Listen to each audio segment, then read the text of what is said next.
So I would welcome you to the next upcoming talk, which is called the Automatic Algorithm Invention by Wes Failer, who is one of the software engineers of the part-time scientists, and you know they want to go to the moon. And he's going to show us how to use Cartesian genetic programming to evolve fitting image filters for their camera. So let's have a warm welcome for him, and we're lucky to have him for this talk.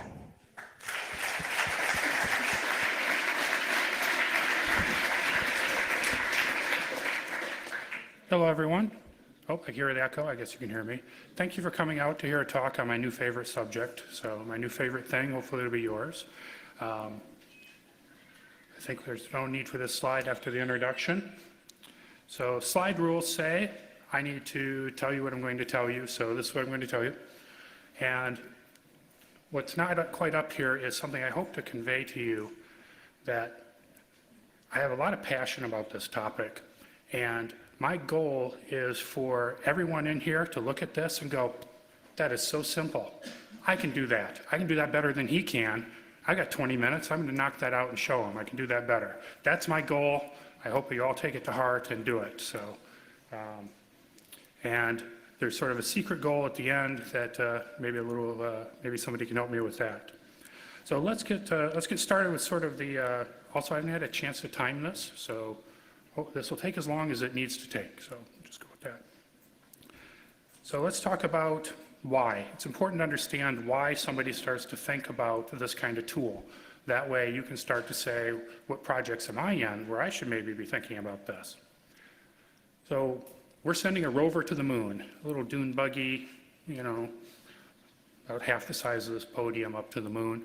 And it's got some cameras on it, and those cameras are like most cameras we get. They need a de-Bayer filter, which was new to me prior to this project. And we really can't test this stuff too well here. I mean, there aren't too many copies of the moon we can actually put our cameras on and test them. So we needed a, pardon? So we needed an algorithm, and we needed a way to make new algorithms all the time. And for background, I want to tell you sort of what I had to learn to get started with what is de-Bayer image filtering all about. So it turns out most of the cheap chips in your cameras and such, that they're actually just black and white, just grayscale. And somebody a long time ago figured out that if you take these grayscale sensors and put little pieces of colored plastic over top, let in only red, only green, only blue, you end up with this little pattern, a little repeating pattern of 4 here, of 2 greens, 1 blue, 1 red. And that guy name was Bayer. He invented this, patented it. I hope he made some good money on it, because there's certainly a lot of cameras out there that use it. But the upshot is now we've got to take that and take these 4 pixels, take those 4 pixels and convert it to a single RGB value, because that's what all of our image processing software counts on.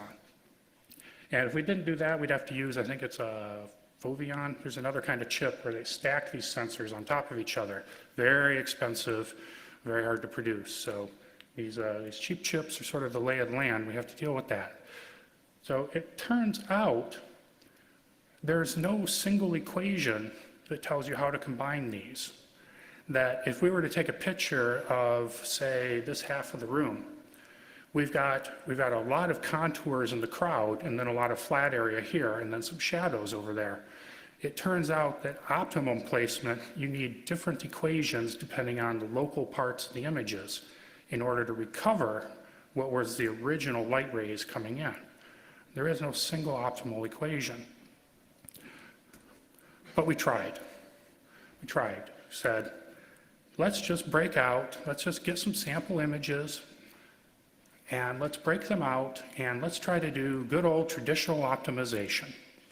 And, so take some coefficient times red, plus blue, greens, and try to optimize this equation across all the pixels in image to come up with a minimum error. And this is not algorithm invention. This is optimization, and there's a very clear distinction between the two we'll get to. So you start with inputs, hey, I have a bared image. Outputs, in my case, you would have a debared image, which I created with PavRay 3D modeling, so I could get mathematically precise ray tracing about what the photons coming in exactly really were. And then we start with this formula structure. Said, look, this formula, just find these 4 coefficients, the optimal blend of them. That's my goal. And of course, constraining to try not to make any of these things ridiculous. Ideally, they would be integer multiples so we can shove it onto a computer chip, an FPGA and hardware. So that's our mindset. Take this little image, get our nice RGB out of it, and let's just maybe we can come up with what nobody else has been able to come up with, use optimization, and a laser pointer to tweak this equation. Well, that didn't work so well. If it did work so well, we'd be done right now, and I think I'd be egged a few times. So we had to turn to invention. And the reason we had to turn to invention is, again, because of the fact that there's no point in a human writing this algorithm here on Earth using Earth data, fully knowing that as soon as that rover gets to the moon, or maybe opens its eyes in space to take a look at a few stars, as soon as it does that, we're going to have whole new sets of data that we really just can't simulate too well here. So we need a process in place to quickly make new algorithms to clean up these images as fast as possible. The seconds count when radiation is pouring into your rover and you need to get that thing driving to win the money and the prize. So we don't have a few days to sit around and put together algorithms, so we need automation. So that led us to the idea of invention. Invention differs from optimization mentally in that invention, you do not start with the formula structure. Optimization, we take our pride and say, I know how this should be, you just work out the details. That details are these coefficients, but I know the structure of the universe. Invention says, I don't know the structure of the universe. I know what I start with, I know what I want, you tell me the rest. You make the equation or the algorithm. That's invention. That's the mindset that got me to here. And started looking at something called genetic programming. Genetic programming, quick show of hands, who has ever used genetic programming? That's fantastic. Okay, that's more than I thought, so feel free to boo if I get something wrong. I could use the feedback. I think that's just the normal fitness function. I do find it easier in writing fitness functions to complain than praise, so it's okay. So this is tree-based genetic programming that says any old formula, preview, any old formula your algebra teacher would hand you is really this nice syntax tree, and that once you look at a formula as a syntax tree, that you can start to do nifty things with it. You could say, hey, what happens if I take this divide and make it a plus? What happens if I take this divide and grab this whole tree branch and move it over here and move this whole tree branch over here? Do I end up with a better formula? Do I not? That's tree-based genetic programming, where you take this individual and start swapping its tree-based genes around. And it does invent formulas for you. It's pretty nice. Not quite what we needed. Not quite what we needed. Would have been bad. Wouldn't have been bad. But on the part-time scientists, we're deeply fascinated with this thing called an FPGA chip. Another show of hands. About the same number, but not the same. That's fascinating too. Okay. So FPGA chip, field programmable gate array. Imagine millions upon millions of AND gates, OR gates, XOR gates, and you get to write scripting language, and that scripting language would convert it into a series of wiring patterns for those gates and then programmed on the chip. So the chip is just sort of anything, and it'll grow up to be a microprocessor, it'll grow up to be this equation and be anything you want. So we wanted to find a solution that would fit well on an FPGA, because we're talking about processing millions of pixels of images, potentially, on a steady stream. So we need some hardware acceleration, so it better be compatible with the hardware we're putting up. So along comes this interesting technique, pardon me, this thing's excited, called Cartesian genetic programming. And this was news to me. Was invented about 10 years ago. Julian Miller, I think he's in the UK. Nice enough chap, terrible website. We should help him with that. The big benefit to us when I first saw it, is I went looking for open source genetic programming tools and said, why type something in when somebody's got it out there? Is what this thing makes looks like circuits. If it looks like circuits, it's parallelizable and it's FPGA friendly, and that's what we need. So all these things are leading us down this path. So Cartesian genetic programming, sort of have the few slide thing for you. So start with a grid, in this case a 2x3 grid of circuit elements, 2 inputs, 1 output in this case, and just take that grid of elements, just say these are anything, and I can just toss function chips down there and shake it up, and I see what circuit I get out of it. And I take that circuit, that randomly generated circuit, and I test it. It's terrible. I mean, stunningly terrible. If randomness got us something for first shot, I think we probably wouldn't have much of a job for thinking about solutions anyway. So it's stunningly terrible, and that's just the nature of how that works. So then take that and make a few little changes. Reach out, move a couple wires around, flick a couple chips out, pop in some new functions in there, and score it again. What do you know? It's still terrible, but not as much. It's like infinitely terrible minus a little bit. That's progress. That's progress. And where there's progress, where there's a process that we can do to make progress, we can automate that and let this thing start to produce something for us. That's the gist of this. I mean, it's not that, I know our part-time scientist logo is, hell yeah, it's rocket science, but this is not necessarily rocket science. It's just random science. So, the overall flow, okay, so we've got this grid, this Cartesian grid of circuit elements wired together, and there's some rules for it, and I can point you to some books that'll give you all the nitty-gritty detail rules, although you'll probably pick it up from here in any code I hand out. So start with one parent circuit, and that parent circuit has a score, just arbitrarily here, I assign 500. And then make mutant children. There's something about that phrase I love. Just make a bunch of mutants from that. Okay, so we make 3 mutant children from the parent, assign their scores, and then the critical step is figure out which one to promote. Who gets to be the parent? There is one parent for the next generation. That's a critical thing with Cartesian genetic programming.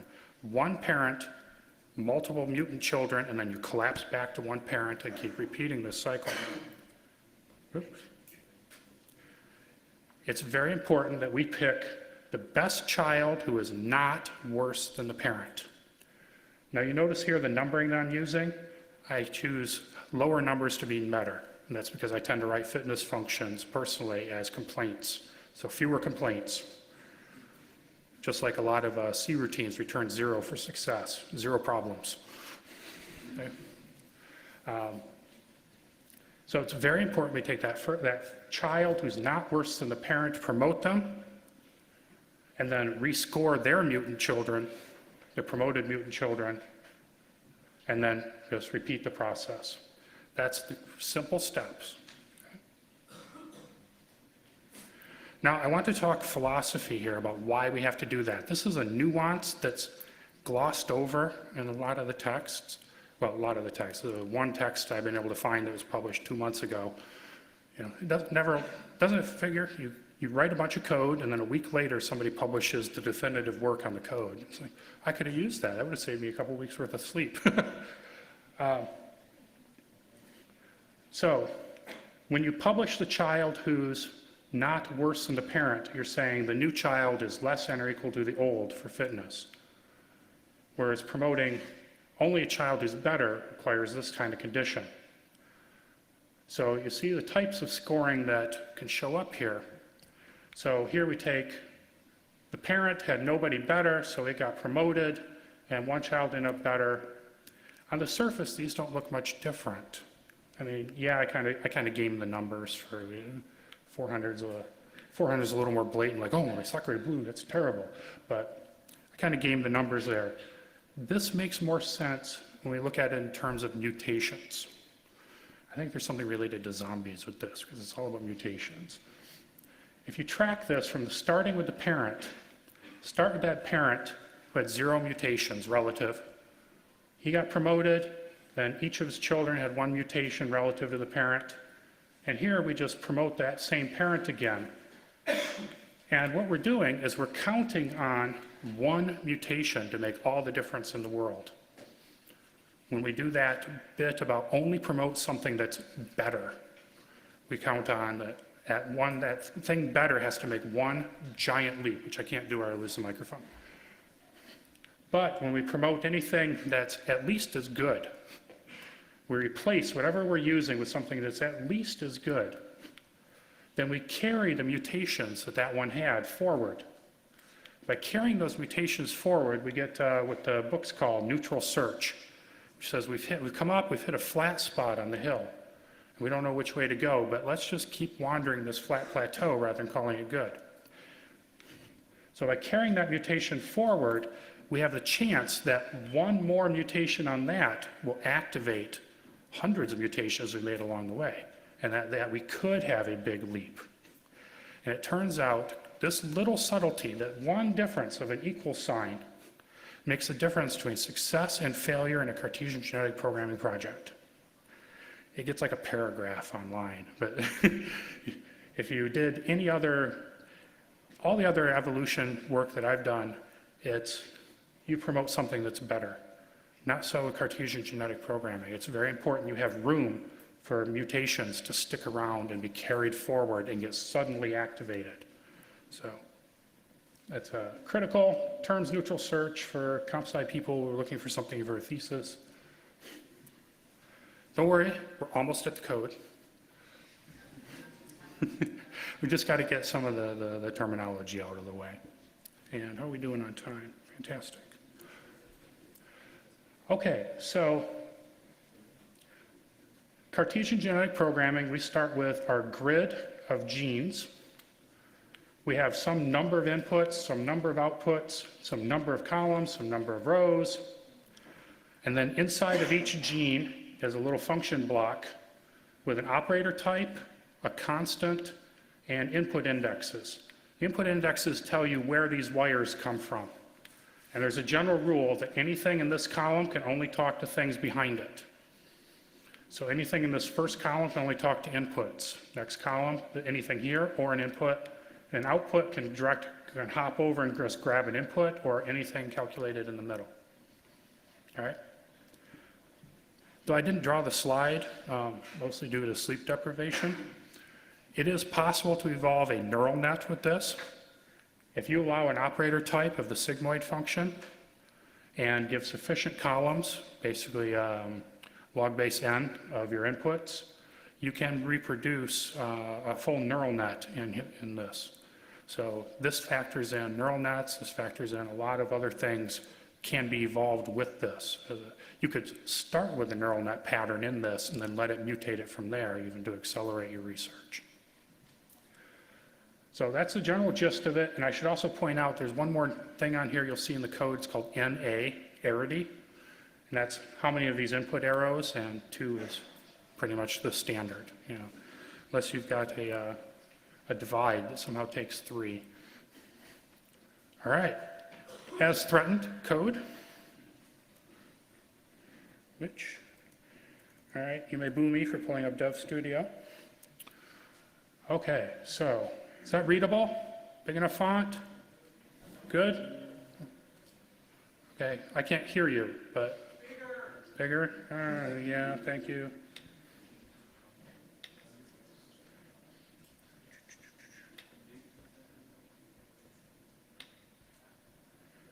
All right, clown school bigger or just bigger? Good? Good enough. 0 complaints, perfect fitness. All right, this is our core class, the individual class. And first off, you notice I use floats everywhere. And that's because this is supposed to get ported to a GPU. I will say this did not have time to be ported to a GPU because this got put off in favor of the presentation coming from Friday. And then this one got picked back up rather quickly. So it should be easy to port to a GPU because we've kept the data types GPU friendly throughout the whole thing. So the heart of an individual is this obnoxious float array that's number of rows times number of columns times, in this case, 4, one function, one parameter, 2 inputs. So 4, and then each of the outputs. So it's basically taking that whole genome block we had and just laying that out in a big, massive array of floats.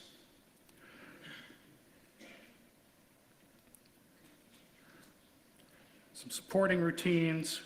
And again, my goal is to show you, I could do this. Why do you even talk about this? So here's how we set it up. Grab yourself a pointer to your genome, and then for every column, for every row, basically set your function. In this case, I do 0 to 255, and I take it like just a modulus operator, take care of that in a switch later. And then a parameter. There are some functions, for instance, say like add a constant value to an input, where you just take the first input, you add the parameter to it, and then that's your output, instead of adding 2 numbers. And then assign 2 random sources. And the critical thing here is to honor the rule that in a given column, so for a given column, you can only reference things that are behind it. That way a wave of execution can sweep through. So again, very simple. It's just a matter of getting your mind around the data structure. And then output genes. Basically, for every output gene, you can pick anything before it. And if I am not making sense with the code, just let me know. So that's your basic holder. Thumb, thumb, thumb, thumb. And it's ridiculously simple to execute these things. So start with your individual, a little accounting, and then for every one of your genes, you start skipping through in blocks of 4. And just a switch case statement, dereferencing that. It's trivial. There's all this comp sci. When I started reading about this, there's page after page after page of comp sci. It's like, yeah, show me the code. It's like, wait, that's it? That's all there really is to it. So, and it just goes on and on for, in this case, whatever function you want. I will say this is a handy little function, no-op. Just says I take my first input and just present it to the output. That's been very helpful. I find I don't get as good a results if I leave that out. I think it's because it lets you have a placeholder for mutation to happen. So you can start to mutate that second input to this one. You can mutate, and then later one small change will change the function code here. And then boom, now it's an addition. And that changes drastically the output equation. So it's one more place for mutation to accumulate and then make a big leap later.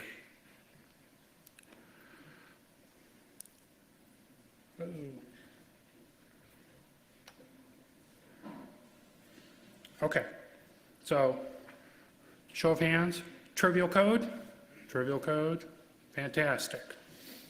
Yes. Okay.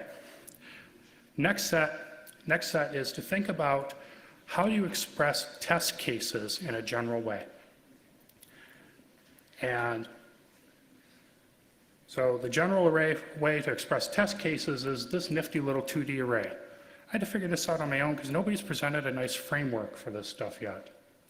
So every input that you have available, every expected output you want to go with those inputs, and then for every member of the population, what was their fitness score? So when member 0 executed these inputs, and you compared its outputs to these outputs, what was its fitness?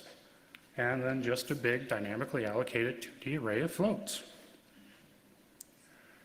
And the process is, for each test case, take its inputs, map them to an executor's inputs, run your grid, your big set of switch case statements, produce your outputs, and then compare the outputs you got with the ones you expected, and give me a single number, just one number. I've not experimented with multiple dimensions, but that seems to be a big topic, and I haven't played with that yet. It's just usually a sum of squared differences. Pretty standard Euclidean distance type thing. And you just iterate that through for every test case, for every individual. Take all those, sum those up. Whatever individual has the lowest score, who's not worse than individual 0, individual 0 is the one and only parent, then he becomes the best one, you promote him, you mutate him, and you repeat this until you decide you're done. More code, and then a demo. All right. Oops. Test cases population. So test cases is a pretty simple piece of code. I did not find any, it seemed like the researchers who were working on this before me did not make an effort to sort of genericize their code. It was always a one-off for whatever they're doing. And I'm hoping I can share this with you guys and make it a little more generic. So that's why this whole test case holder. So it's just a big pile of test data, same arrangement we saw the slide, and then utility functions to get and set and deal with the arrays. Not a big deal. The real algorithm about shaking things up, that's here, the population. So population, you say, we didn't get it to a GPU, but it's at least bury every core on the CPU. OpenMP, really easy way to add parallelism. So, and you can turn it off for debugging. My God, is this stuff hard to debug when you get pointers wrong? When you've got 8 threads going, all pointing all over the place. You just turn off OpenMP and drop it down to 1 thread. It's a whole lot simpler. Anyway, for every individual, set up an execution environment, and then for every test, go through, look at your squared differences, add it all up, and then promoting the best is just simply thumbing through. Notice the less than or equal magic sign buried in the middle of some for loop. The it works, it doesn't work sign. Like literally, you can try to do a simple 3-bit adder. And if you leave that equal sign out, you'll never get all the test cases. You'll never get all 8 test cases to come up together with leaving that out. Leave it in, you can rock that. And then just a few individual copies. You need a lot of support routines just to shuffle the memory around, but don't let that get in the way of seeing the algorithm here. And then copy the parent, and my favorite, mutate the children. And advance. It's not that. So simple code? Yeah, all right. That's more people now. That's great. That's great. We're evolving.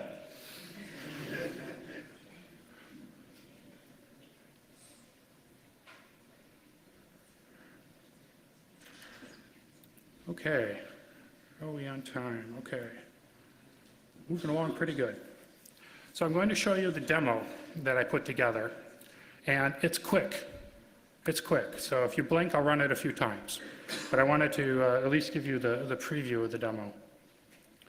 So over here, we have a Bayer image, B-A-Y-E-R.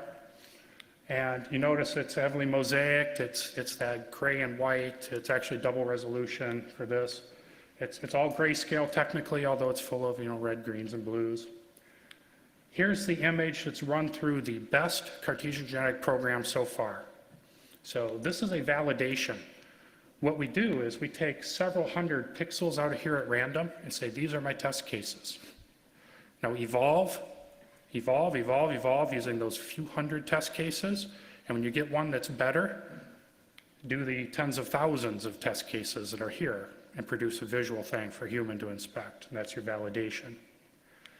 And then over here is the uber complicated, because I could, visualization of the test matrix. It turns out in that test matrix being a nice 2D grid of a float, you can take the fitness chunk of that and make a little height map which displays lightning quick on a GPU. So that's the technical data. It'd be like you guys reading the LEDs on equipment. So that's, all right, don't blink. What you'll see is it'll come up, starts bad, and then pretty quickly snaps in place. So in only a few hundred generations, this thing locks in place an image that's actually pretty close. Now you'll see some discolored pixels in the shadows.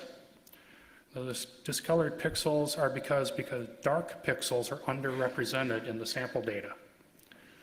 Now, if they're underrepresented in this sample data, when I intentionally set out to write automated tests for hundreds and hundreds of pixels, how represented in the data would they be if I said, no, boss, I'll just write this by hand? I'd probably run a few dozen. I probably would not run thousands. So testing with this opened my eyes to how much testing needs to be done. We'll run this a few times. It's very common for it to start up even looking like moss or all grayscale and then snap in the color. So these are true 1 RGB pixel with everything flattened. Now, does anybody know, hey, there's a good one. It's all about the random starting conditions, but no matter what your conditions, it really doesn't take long to snap in place. I'm sorry, I watched that hundreds of times. It's like my favorite thing. If I could turn that into a screensaver, I would. I just love seeing all that starts, and then like every time it changes, like it's a surprise, like a goldfish seeing a castle. Yes, sir. So at the beginning you said that you don't do optimization because you don't have a good test set once you are on the moon. What's your validation image of the robot on the moon when you get there? I simply have to use human voting. That's the best I can do. What I can do is before the moon, I can mock up the best things I can with, say, Pavre or something, where I have deep mathematical control over the light sources. But on the moon, I'm going to have to let humans vote. And humans may change their vote later, and we have to go recompute prior images. So it's important we store the raw data stream and be able to reconstruct it with a new algorithm on the fly. So we kind of have a unique feature in that way. And all of it's it's very valuable. We're recording a lot of it. Yes, sir? So if you're getting all the code down to Earth, why don't you just do the whole thing on Earth? Why don't we do the whole thing? Except for capturing the image. Oh, believe me, I wanted to do, why don't we, sorry, I was told to repeat your question. If we're getting all of this down to Earth and we're running this stuff, we can do all this on Earth. Why don't we just do all of this on Earth instead of on the rover and skip the whole hardware on the rover? It's a bandwidth thing. RGB or some other color space compresses a whole lot better, and a whole lot better than the flat debayer. It starts off. That's what I've been told by my hardware guys who are working on my compression. So I'm just the software surf. I have to go with it. One more for good measure. I'm sorry, it's my new favorite thing. Okay.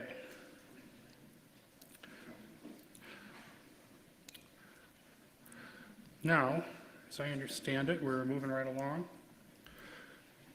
Scaling. So first off, this works.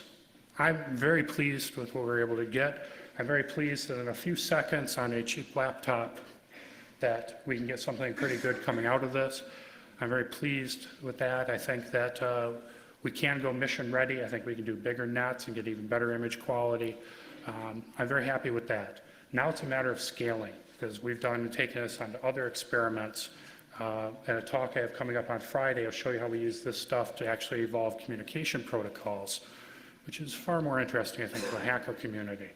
But I'd like you to walk into that talk going, I could do that. So it turns out Cartesian genetic programming scales poorly. Poorly, poorly, poorly. The more outputs you need, the worse it gets. So it's an n output squared at least, as far as how this thing scales. And by that, I'm not referring to execution time of your grid in here, because there are optimization techniques you can do and compilation you can do. What I'm referring to is how many generations it takes before you lock in on an answer that's close enough to use in production. There are some problems where 20, 30, 40, 50, 100 million generations, weeks upon weeks of computer time, never lock in on a problem, simply because they're up to a dozen outputs, up to 12 or more outputs here.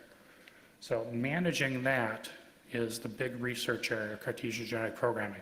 The code is simple to get started with, but then how do you scale it up to more complicated problems?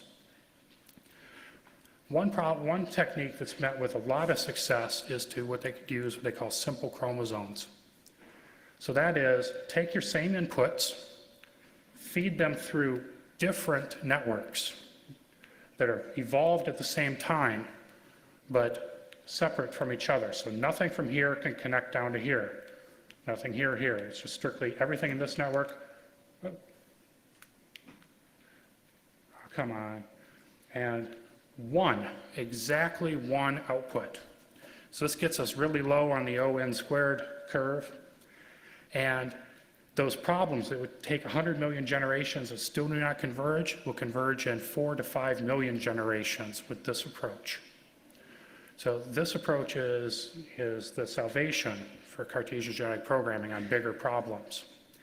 However, if these two outputs are related to each other, then you end up co-evolving substructures within the middle here. And you count on the fact that the substructure evolved here is robust enough like the one evolved here. That's not necessarily a good thing to count on. And in fact, it can be hard to score this chromosome independent of that chromosome. How do you say the red was good, but the green was bad? I guess you can do that, but it really bites the communication protocols we had to do. So we've invented something we call the complex chromosomes, which says, all right, you've got 5 outputs you want, at least break it up. Break it up into two or more small sets, and don't provide them all the same inputs. Only provide the inputs that we know empirically, or from us as domain experts, are actually relevant to these outputs. So add the extra part where there's the world, map the world into a subset of inputs, run them through separate nets, get separate subsets. This converges rather nicely. This is easy to code. This fits the mindset very well for simulations, not just test cases, but this fits very well as event handling simulations. It's very natural, and I've shown over the last several months worth of run after run after run, this converges. In fact, this type of thing will converge to a flawless communication protocol, chromosomes for dealing with a flawless communication protocol in 24 generations, until a hacker gets involved, but that's another story. So definitely recommend you look into using complex chromosomes if you want to get this for a real project. And now, the really exciting part, as if this were not exciting enough, I know. The really exciting part. So far, what we've been generating are not technically algorithms, they're formulas, okay? This input always gives you the same output. So now, introduce a set of variables, state data. This state data is input along with the world's data and gets output as well, forming a loop. So now, this network has a memory. The founder of the Cartesian genetic protocol, or genetic programming, he's had a lot of luck with medical imaging. Doing a medical image analysis, he's finding cancer a lot better, a lot faster than humans or any other image analysis. And it's because he's giving his grids multiple passes at the data with state. We find that by using state, we're able to evolve communication protocols as well. So this little twist here of adding a few extra variables you hold on to, very helpful. Now you're not just a function, you're actually evolving an algorithm. However, it's a state machine, so no while loops. You've got to go back to the old comp sci where all the world is a state machine, because that's the way this thinks about. And to really slam it home, take this class, contrived, yes. Who writes widgets every day? I don't.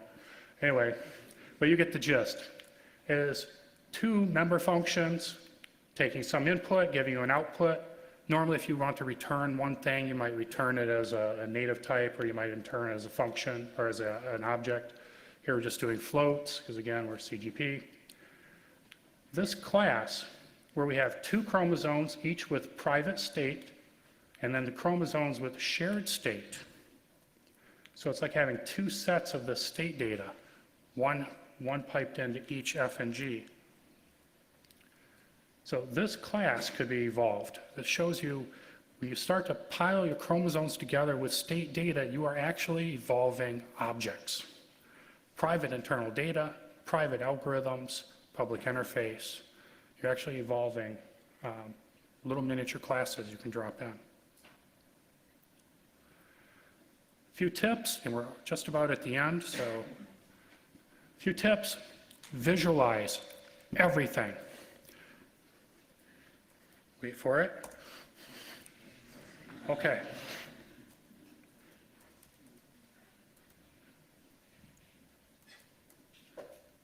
There we go. Sexy, right? No.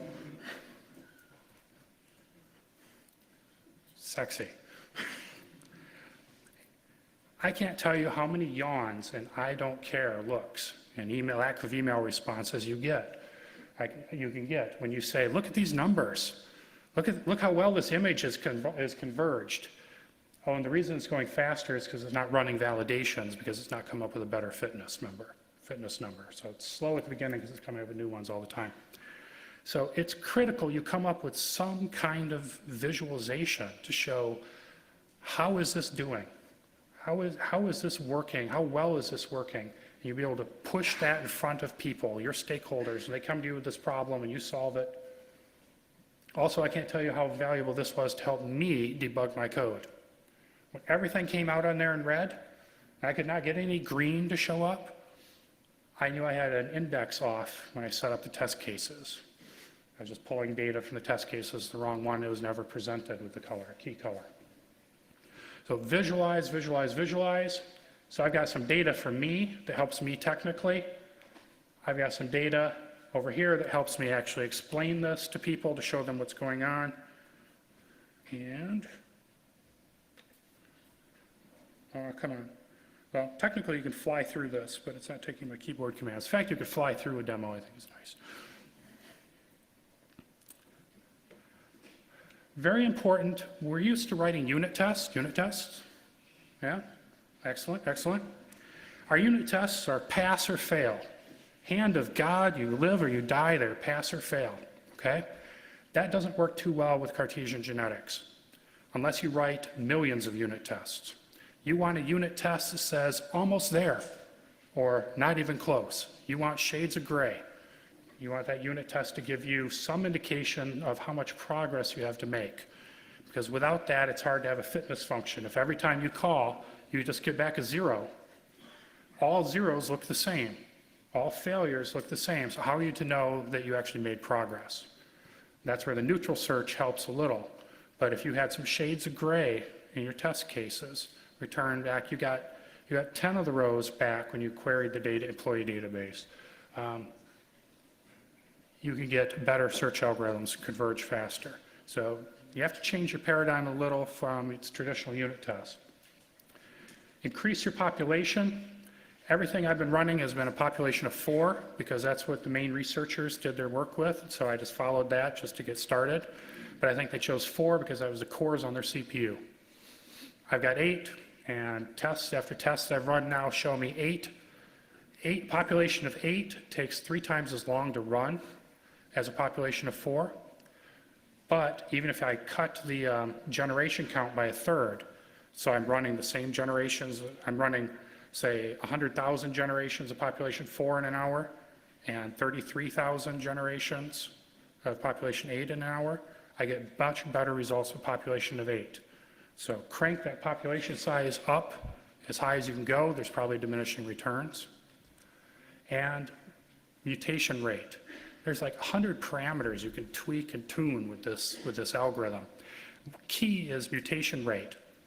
If you end up with a giant grid of functions, you might be inclined to say, well, I've got a giant grid and maybe 4,000 functions possible in there, of which 20 or 30 are active. One little lightning bolt through them are active at a time. You might be inclined to say, well, let's crank the mutation rate up to 20%. Let's change a lot every time. It doesn't work. Likewise, if you have a tiny little grid, you might need a high percentage. So it's really the number of mutations per generation needs to not be a percentage, but a slowly increasing number. So 4,000, you might want to mutate only 10. But whereas if you've got 1,000, you might want to mutate maybe 7. So it's not an n squared. There's no good rule of thumb on that right now, and it's something you have to experiment. You have to evolve as the researcher when you do this. You're going to do hundreds of little probing runs. And you're say, okay, that's good. I'm going to run this. I'm going to Berlin for the week, and I'm going to let this run because I did my probing runs, and I think this is probably on a worthwhile track to let the servers keep up with. Places to go next with this research. Push this to a GPU. You notice I left the GPU out, but good reason. Especially validation. Validation is so many test cases. You want to push that to the GPU. There's a great book out there called Evolve to Win, a free ebook, and they had really good luck using islands. So take a little island, and in that island, they don't know anything about each other. They just compete with each other. And then every once in a while, the best ones from those islands go to other islands around them in a chain, actually a circle. And it turns out you can evolve a strategy that way that's better than if you constantly played a master. So novices fighting each other on islands will evolve better strategies than a novice who fights the master and is trained by the one master. It's better to be trained by novices and middle ones, work your way up. Seems to be the data with backgammon, and probably data in a lot of competitive situations. And then, because like I said, there's hundreds of things you can tune here, put another optimization algorithm on top when you do your probing runs and let it auto-tune for you. Be a great way to go. And then lastly, somebody here needs to help me put this up as an open source project. See my friends at Part-Time Scientists. And shameless recruiting plug, join us. I'll open it up to questions now. Thank you.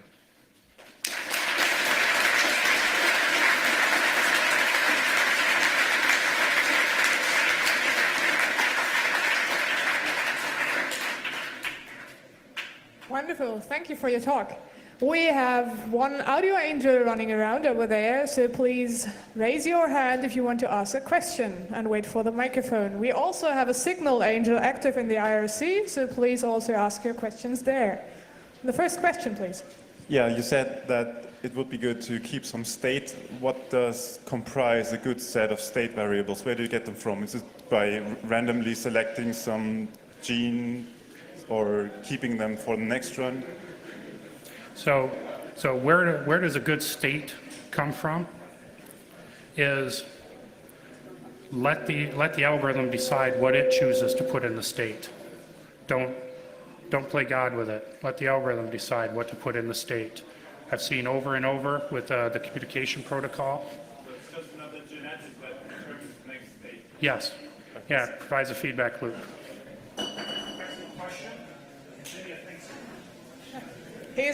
He has another T-shirt to give out, if you have a good question. Two more good Oh, questions. two more. Two more good questions. The process of optimizing what input data, you said the 4 cores, the 8 cores, and the parameters you can vary. Okay. That looks exactly like the problem you're doing. Can you do genetic computing on genetic computing to optimize the process? Potentially. So can use genetic computing to optimize the genetic computing. I would think so. What you would end up with is an algorithm for optimizing any genetic computing. Whereas what would be sufficient is to use standard optimization techniques. I personally wrote a big particle swarm optimizer and found a new attractor technique that's really good in small sets. And so I hope to plug that in on top. But yeah, you can totally go, You can go do genetic programming, optimizing genetic programming, optimizing genetic programming, as many layers as you want. It's until, well, is it the old turtles on top of turtles thing? Excellent question. You said that you eventually wanted to, I am here. You're searching for a face. Okay. Yeah. You want to eventually implement this, the algorithm that you're evolving on an FPGA. Yes. And yes. I can imagine that with such a complicated algorithm, there are a lot of dead ends, and you said you included a no-up statement. Yes. So is there any algorithm simplification involved when you convert the algorithm to run on an FPGA? Yeah, certainly. A lot of the algorithms the Cartesian genetic programming generates have tons of redundant kind of pointless code. So what you really want to do is not generate a circuit directly. You want to generate an intermediate language like VHDL or Verilog, and let the optimizing compiler there trim that down. And if you give me a moment, I can show you some of what I mean there. Let's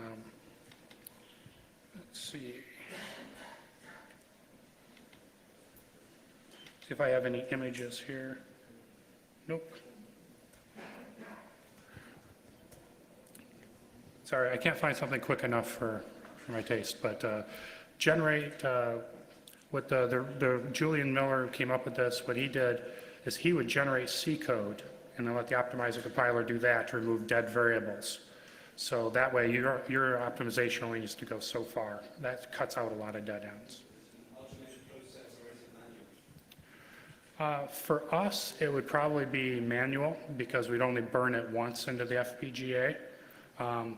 What gets sent to the moon, but what we do down here would be highly automated.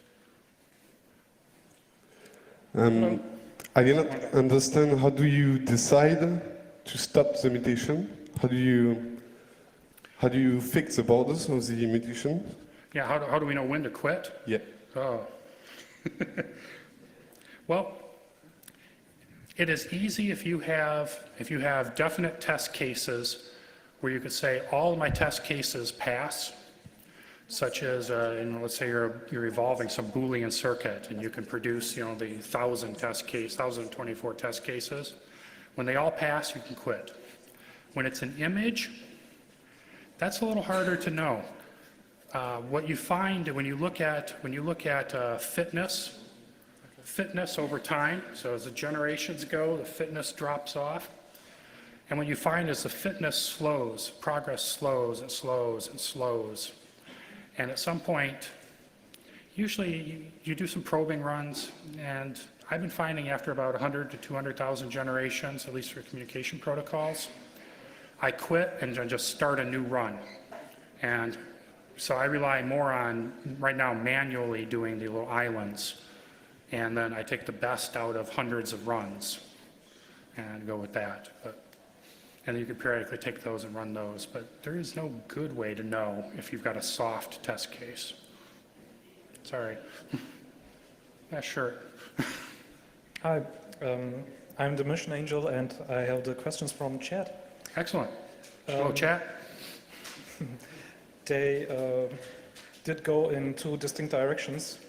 The one direction is like, which kind of hardware are you using? Is it like ATI or NVIDIA cards if it's about the GPUs, or if you use FPGAs, what type of FPGAs would that be? Well, we're NVIDIA fans, and CUDA certainly makes it really easy to do the coding. Okay. I find it easier to work with an OpenCL, so we use the NVIDIA cards. Mm-hmm. There's no.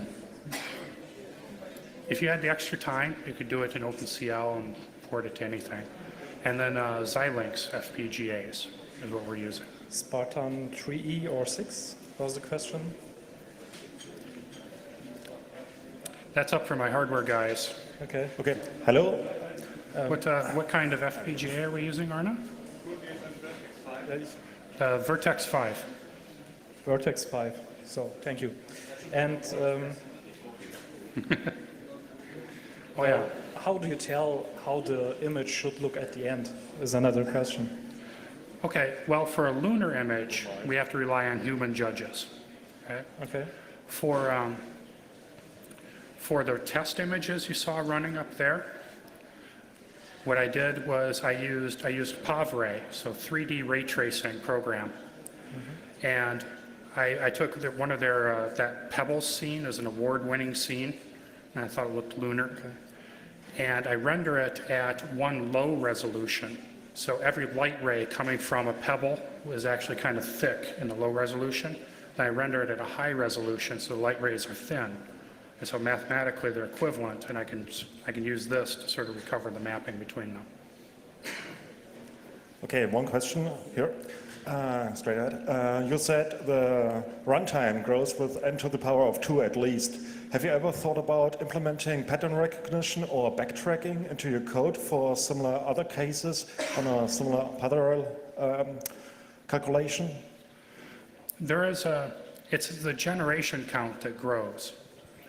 And there are optimizations you can do to eliminate dead code. Especially had to do with the communication protocols. These were really tiny nets, so the communication ones are bigger. Dead code removal makes about a 20-time difference. So only execute the 20 blocks out of the 2,000 that really matter. And aside from that, I don't think there's much else you can do, but I'd be open to creative suggestions. Huh? Have you ever tried running this with a fitness function, which is actually pretty expensive? So to say, if you want to discover unknown patterns and a human has to evaluate each of the test runs, so the fitness function is essentially what's the bottleneck in the case. How do you deal with that? Small populations and islanding, because you randomize one parent. You're going to randomize one parent and then you're going to make progress. And that parent's initial weight, initial setup carries so much momentum. At some point you just can't go too far with it. So you try to start with, say, maybe 100 generation runs, and running those in parallel if you can. And then you say, okay, the ones that do best, now I'll commit those to much longer execution cycles. But islands are your answer there. Yep. Hello. Do you have any thoughts on the sort of wider philosophical implications of this kind of thing? Do you believe Wolfram when he says that in the future we won't write algorithms anymore, we will only guide our machines to search the space of all possible algorithms? And do you believe the hype on that? Not yet. Not yet. Mainly because of the scaling issues here. I've yet to see this thing write a user administration screen for assigning rights to somebody on a web page. And I would doubt you could do that. However, I do believe that we humans spend too much of our time rewriting the same little algorithms, that we should be boilerplating.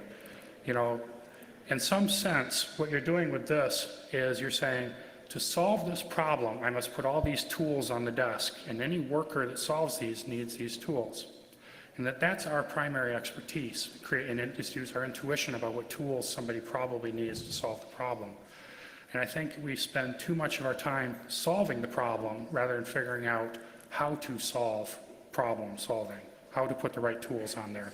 And that's the growth area for us. And until we've grown more in that area, I don't think we'll be able to answer Wolfram's questions. So I would say 2 more questions, and then we have to finish. Yes, I see. The way I understood you implemented it is that you only choose one parent for the next Yes, population. that's correct.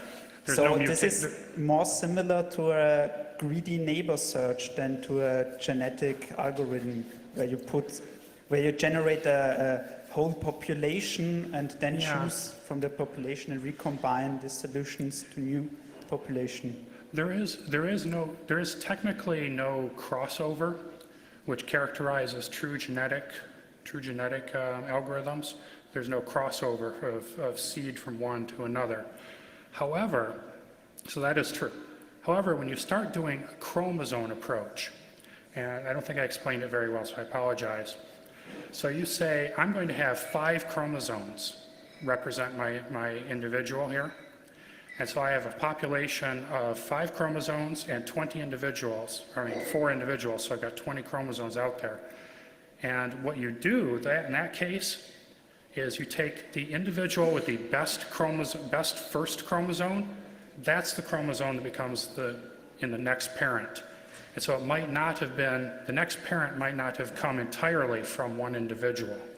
So as soon as you start using the chromosome approach, it does become more the genetic approach. Some people have experimented with crossover, to grab 2 and cross them over, but they have not been very successful.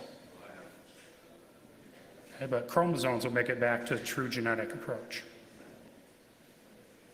Thank you. One more? All right. Did you have a question there? Okay, see. All right, simple code. Going to do it on your own? Okay, then we have Close enough. nobody. The mission angel. Oh, I'm sorry. The signal angel wants to say something. Yeah. We have one last question about the FPGAs. Okay. Because someone tells that there are already cameras with onboard FPGAs that have some open standard and can be reprogrammed, and they are asking why you are not using such cameras. That's a very good question, and I will take it up with my management.